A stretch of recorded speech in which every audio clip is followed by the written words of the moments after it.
Hi, everybody. We are so thrilled to have you all here today. We are going to be talking about one of my favorite topics, besides your favorite Harry Potter character, which is untapped talent, pipelines for talent that are untapped or underutilized, in particular, focusing on immigrants and refugees. For those of you in the listening in, please provide your thoughts and questions in the chat. We really want this to be interactive and engaging. I'm going to go first to our colleague Scarlet at Tent. Tent works with over 300 multinational companies who have made a commitment to either train, mentor, or hire refugees. What is a business case that you all offer as you get these commitments from these companies? Well, thank you so much, Jina, and to Chamber Foundation for having me here today. It's really a pleasure. Definitely one of my favorite topics as well. I haven't read Harry Potter. I'm one of the few people who haven't, so we can talk about that later. But it's a really, really important topic to be focusing on today. And maybe just to take a quick step back and just provide 30 seconds on the TED partnership and who we are. We were founded by the CEO of Chobani, Hamdi Ulukaya, about 6 years ago at this point, really based on his own experience hiring refugees and immigrants from more than 20 backgrounds and nationalities into Chobani, and seeing firsthand just what contributions they made as employees, being so loyal, so dedicated, resilient, hardworking, all of those good things. And he wanted to use his position as CEO to encourage other companies to step up and think about hiring refugees and helping them get access to jobs and employment as well. So that was kind of the background for Tent. So we have grown a lot since 2016, as you mentioned. We now have more than 300 major businesses in our network who we are working with. And just in the US alone, we're working with 150 companies. So really excited to be joined today by Daphne from Cargill, who will speak soon. Cargill is one of our members, alongside companies like Amazon, like Hilton, L'Oreal, The Gap, Pepsi, Coke, working with a lot of big brands. And so we see like several real business benefits and reasons for companies to think about hiring refugees and looking at refugee talent. So beyond it just being like a good thing to do and the right thing to do to help people that come to countries who are trying to navigate the local market and stand up their own families and themselves on their own 2 feet, businesses have a lot to gain. So first, companies that hire refugees will see that refugees actually stay on the job longer. They have higher retention rates. This was something Hamdi saw at Chobani kind of anecdotally, and he heard from other CEOs, but we did a study a few years ago here in the US looking exactly at that issue with the Fiscal Policy Institute, and found that across industries, refugees do have higher retention rates, and their turnover rates are 1/3 lower than that of non-refugee employees. So it is a good and smart business decision to hire refugees because they will stay on the job longer. You don't have to worry about needing to find and hire additional employees in the same way that you would with non-refugee employees. So that's one. And then second, consumers care and support brands that in turn are looking at the issue and supporting refugees. So this is another study that we have done. In this case, it's with NYU School of Business, wanting to understand how do consumers respond to companies that take different kind of stands on issues across a range of different topics. So we looked at how consumers respond to companies that support refugees, how consumers respond to companies, let's say, that produce environmentally friendly products, just to get a sense of what that looks like, and found that consumers are 63% more likely to purchase from brands that are stepping up for refugees. So that is another, I think, just strong business case and reason for companies to do this, to be able to attract and retain the consumers that they care about. And then third, looking at a company's own retention strategy for employees they want to bring in, hiring refugees will help you with that as well. So I think we all know, and the trends are that employees, especially millennials, but not only, want to work for companies that are showing leadership and taking a stand on social issues, and that includes supporting refugees. So we looked in Germany, which, as you all may know, has a very, very large refugee population. We surveyed 100 companies We've hired Syrian refugees since 2015, 2016, and 80% of those companies said that by doing so, they were able to attract employees that they want to hire that were not refugees, but employees to fill other, labor shortages and talent gaps within their company. So I'll leave it at that. But good news is lots of business reasons to be looking at this talent pool of refugees. And Scarlett, what I think is what's so powerful about that data is it is really across skill level. It's really across industry, thing that you're seeing across the market. And I think, Daphne, it's great that Cargill is sitting in this conversation because you are one of 10's partners, but you've also had to, you've understood the business case and you're hiring this talent. And, for a lot of companies right now, we're looking at the November jobs report, which has just said that unemployment remains low.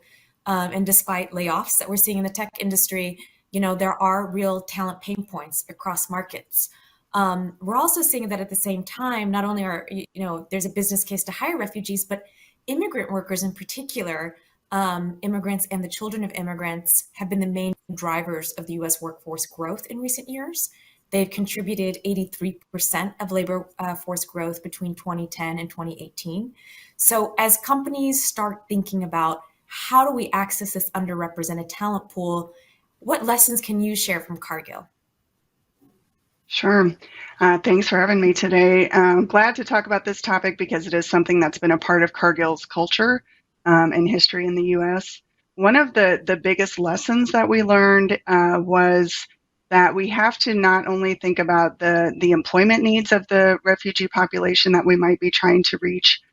We can't just think about our needs in terms of how they can fill them, but it's important to take a step further and understand what are their individual needs. What are the languages that they speak? What are the religions? What are the cultures, holidays, things like that? Because if we're not able to provide a good support system once we bring them in the door, then it's not a beneficial relationship for both of us. We've had great luck working with local organizations in the different communities in which we operate. Tent was a great partner for us, for instance, with the recent influx of Afghan refugees, because they helped us understand and be better prepared for where folks might be coming, and we could proactively then see where we've got openings, where we have locations in those communities, et cetera. But beyond that, also connecting with local organizations in the communities like Lutheran Family Services, Catholic Charity Services, et cetera, that actually support the day-to-day needs of those folks when they come in. And they're a great resource, too, to help us understand what we can do to be successful and help them be successful once they're in the door. What is, if organizations, if other businesses were interested in partnering with organizations like that, with local communities, what have you learned about what works best in terms of partnership? Sure. I'll take what I just said a step further. So better preparing ourselves and these folks to come into the workplace is the first step. But if we don't have a solid community and support system out in the world in which these folks live, that can be a key contributor or obstacle. And so working with these organizations to really understand what are the day-to-day needs that immigrants may have beyond just employment. One of the lessons we learned was that when we started out, we didn't know what we didn't know, but we learned, very quickly, we don't know what that experience is like to come to a different country, and folks come with all different in different situations. And so what do they need beyond just employment? Are there housing challenges? Are there transportation challenges? Maybe it's food, childcare. There's all kinds of ways that you can help support the community in which refugees live. And these local organizations are very happy to partner with you and provide you with that knowledge and with opportunities to do so. So again, we're looking outside of just the workplace and looking to the community and the day-to-day life, and how do we support them that way? I love that because it's a very holistic approach in terms of how a company shows up in a community, and how do you partner with those other organizations that can give that full picture of where the person is landing. Cathy, I want to turn to you now. You work at Northgate Gonzalez markets. which has an incredible origin story. It was founded by 13 sisters and brothers from Mexico. And today, your company it has 90% immigrants as employees, which is incredible. You've really sort of set a model around how to invest in incumbent workers and their family members, and seeing them as an untapped talent source for sort of moving up the internal career ladder. And I think that's really exciting. I'd love to hear from you about, how do you think companies should be thinking about how they're investing in incumbent workers? What have you learned on this journey? What has surprised you? Sure. Thank you so much. Absolutely glad to be here. And, our owners from the beginning, our 13 brothers and sisters, the Gonzalez family, brought the value of education and development into the culture of the organization when they started the company over 40 years ago. And that has been the common thread through the years that has really encouraged the associates to invest in themselves and to really want to grow within the organization. And I go back to what Scarlet had said regarding tenure. That is one of the success stories we have when we see our associates start out on the front lines as a cashier or working in our produce department. And they're so dedicated to the company and just so grateful that they continue to want to move up in the company and then ultimately give back to Northgate. So you look across our leaders and many of them come from those front lines. And that is really a huge success story for us, is really the ability to retain our associates and really to have that long tenure. And ultimately, putting the importance around education and development, it's something then that transcends the generations. And ultimately, we have immigrant workers coming into our population, but then they're getting educated and then sharing that with their children. And so ultimately, then you have that imprint that's left around education and development that then goes into the next generation. So success for us is seeing our associates' children, graduate from college, or, through our foundation and the millions of dollars that we've given in the community to not only help our associates, fund their education journey, but also to help their children fund their journey and in our communities. So our Gonzalez Reynoso Foundation does tremendous work getting the word out and really sharing that value of education and development, not only in our culture, but out into the communities. And as companies are sitting and listening to this, sort of, how do you see this as being successful to sort of the bottom line or the culture you're trying to cultivate in your business? Well, as I mentioned, right, we are sharing the value of education and development with our associates, which then transcends to the generations, which in turn brings those generations back into the workforce. So we see it as, a pipeline of talent that we will be able to tap into the future.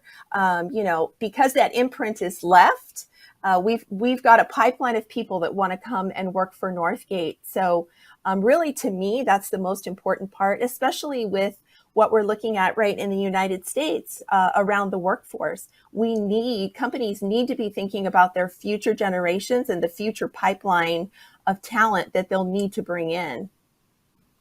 That's great. One of the things that I didn't hear anybody mention, but I know, Northgate is really cutting edge around, is how do we invest in English language? So, one of the things we hear a lot about is many of these immigrant or refugee communities, about a third of them don't have the English language skills to be able to compete in the local market at an entry level or at a certain skill level. Can you talk a little bit about how Northgate is invested in sort of English at work as a program? Absolutely. And, our partners are very important to us. We always look to the community, specifically the community colleges.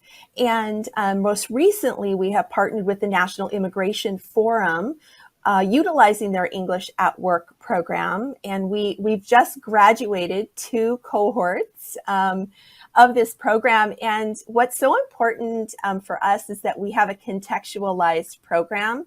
So it's all around our industry. And so that really gives, our associates a leg up in coming back with that new knowledge, the new language, and being able to apply it immediately in their roles, whether they've started as a cashier or whether they've started with us as a leader potentially, but it jump starts their career journey really, and it's, to us, it's the foundation of our education program. And again, I think it's been mentioned, but you have to meet your associates where they are. And so offering the ESL as a possibility has really helped so many here at Northgate. And I think that's a really critical takeaway for businesses, is that especially for immigrant and refugee communities, if businesses are also investing in upskilling their workers in English language, it can be incredibly transformative for their career growth. And Daphne, I'm wondering, at Cargill, you've talked a lot about the additional supports and partnership. Is community colleges a place, or English language, something that you're also seeing as something that helps to invest in? Yeah, absolutely. We operate over 300 production facilities in North America. Many are in small communities, and so we are limited by that and looking to take advantage of online resources. But definitely in the small communities where we do have colleges, then the relationship grows beyond just being able to provide that language service to our employees. It builds a relationship to provide more back and forth communication between us and the community. Scarlet, I know that Tent is starting to invest really heavily in a mentorship program. I'm wondering if you want to talk a little bit about how you see mentorship that companies can provide, because you talked a lot about, how the workforce sees a privilege and benefit in their companies investing in a culture where refugees are part of that culture, and how you see that mentorship program playing out as part of that. Yeah, absolutely. So we saw actually a gap a few years ago, looking specifically at the LGBTQ refugee community and asylum seekers who are here in the U.S. trying to navigate the local job market, think about either their first job or career advancement, in the sense that they were not getting the same kind of level of support and job support that other refugees might get from the U.S. government and the resettlement agency. So we were hearing that it was particularly challenging for the LGBTQ refugee community to be able to advance their careers. So with that in mind, we were trying to figure out what role we might play. And we started a mentorship program, which Jina just mentioned, which matches mentors at our member companies. So whether that's Pfizer, Marriott, Cargill, others, companies that want to sign up and have this as an employee engagement tool, which many have really loved, and match them directly with refugee mentees. I should say we work through a wonderful ecosystem of NGOs and including organizations like Jina's and others, to find those refugees who are looking for mentorship opportunities. And it's been really successful. So the idea is to provide really, really practical tools and tips for refugees as they're looking to understand the U.S. job market. So how to create a resume, how to build a LinkedIn profile, how to prepare for the first job interview, how to essentially market and sell yourself in an interview, and it's done in a structured way, which is what I think the mentors at companies really like.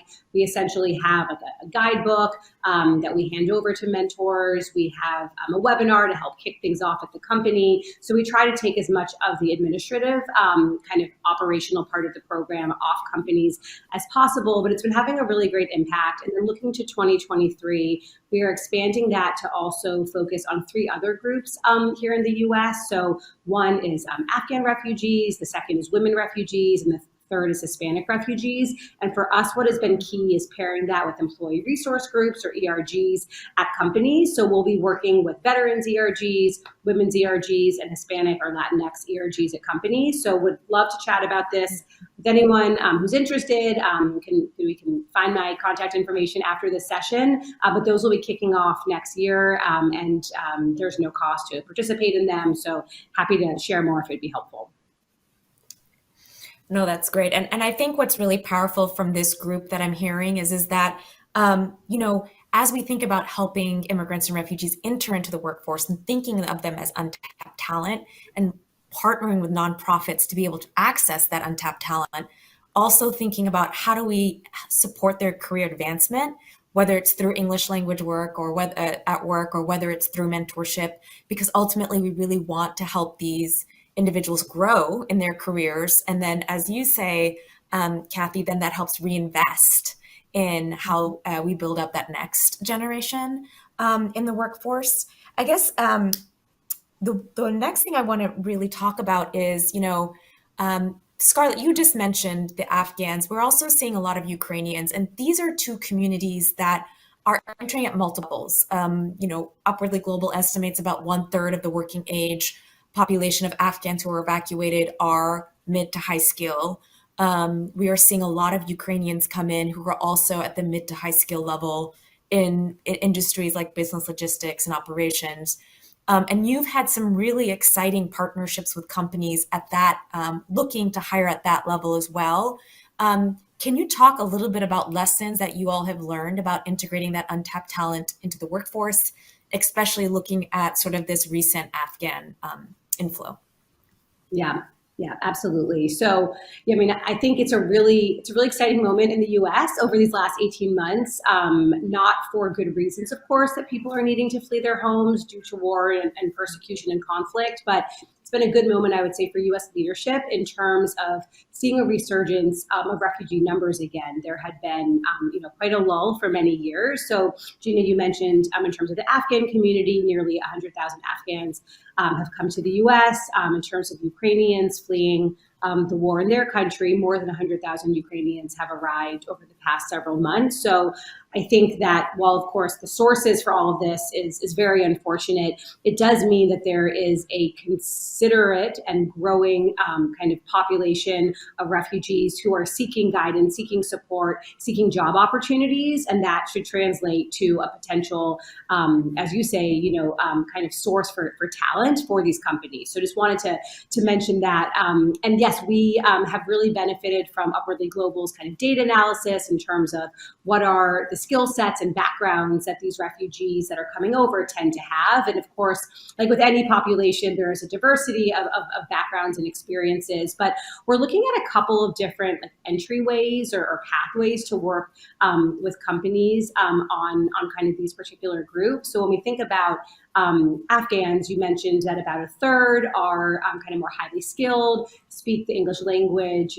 proficiently to well. And just to point out, as I'm sure many people are aware, many of the Afghans that have come over, served alongside the U.S. military as translators, as interpreters, really played such a critical role in the kind of work that we were doing in Afghanistan, and have just really transferable skills when they come to the U.S. So for those that are in that position, we have examples of companies like Pfizer who are, hiring refugees already for managerial roles, for roles that are, within, certain departments like the engineering department or other R&D, where they can take. Pfizer can really, kind of from the get-go find the right positions that are going to work out for them. We're also seeing that at companies like Accenture and Deloitte, who are hiring for more high-skilled positions, who are looking to this population, and that's wonderful, and that's definitely a path that we encourage and are working with companies on, including with you, Jina.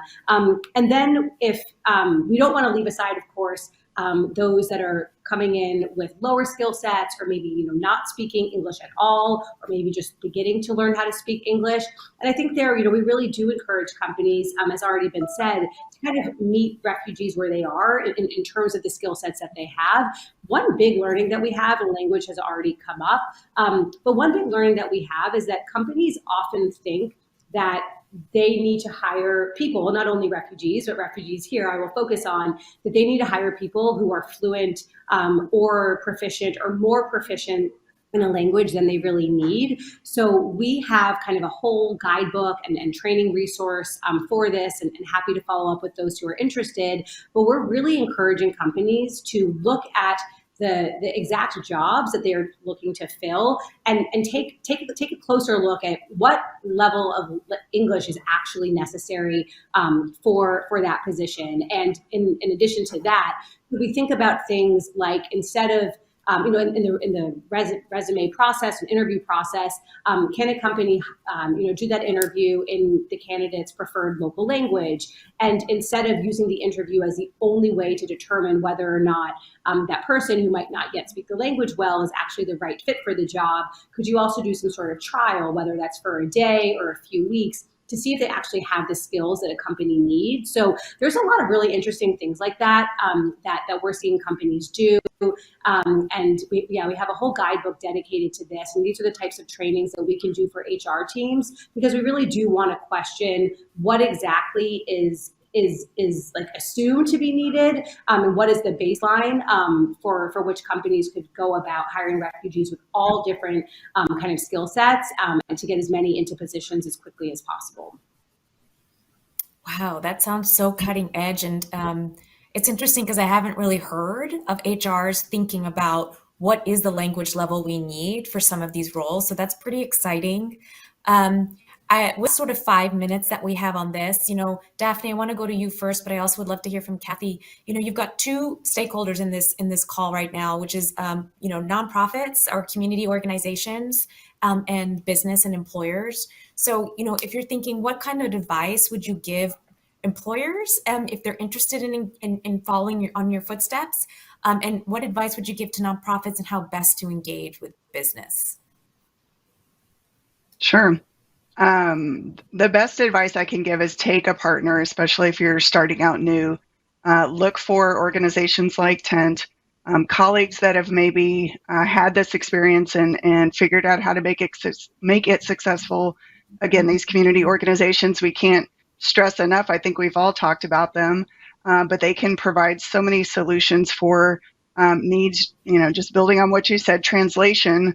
We have a location in Nebraska that had a big Burmese population, and as we started to build in support systems like translators in-house for us, which we got from the community organization to begin with before we hired our own, that made a world of difference. They sat in new a They helped with training and helped answer all those questions.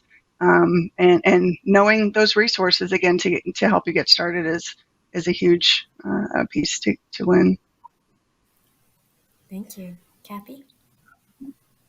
Well, I think you've heard me say it, but I would encourage organizations to consider having a value of education and development. And most organizations have core values. So I would say consider adding that to one of your core values, and then back that up with action to show your associates how deeply you care about their education and really what their needs are and how they really need to be supported. And, from there, the executive team has to back it up, and your leadership team all the way down has to demonstrate and be invested. In our case, we work closely with operations, and our operations leaders are invested in giving our associates the time to learn and to get educated. I think that's a very, very important part of the success, that we've had, and the Gonzalez family has backed up that value with action over the years, with their investment in the community. That would be the other thing, is figure out in the community where you can touch your associates' families. And that just broadens your reach around education and pulling in that talent, pulling in that workforce.